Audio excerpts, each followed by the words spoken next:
જામનગરની જીજી હોસ્પિટલમાં ચાંદીપુરા વાયરસના શંકાસ્પદ લક્ષણો સાથે 12 બાળકોને દાખલ કરાતા સમગ્ર રાજ્યમાં ભારે ચિંતાનો માહોલ સર્જાયો છે।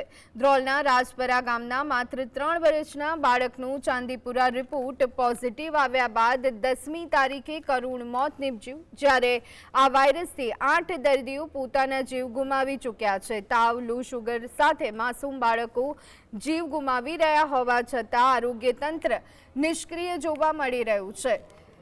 કેટલાક દર્દીઓની સ્થિતિ સુધારા પર છે। 11 રિપોર્ટ નેગેટિવ આવ્યા છતાં બાળકોના ઉપરાછાપરી થતા મોત સામે તંત્ર દ્વારા તાત્કાલિક અસરકારક પગલાં લેવાય તે જરૂરી બન્યું છે।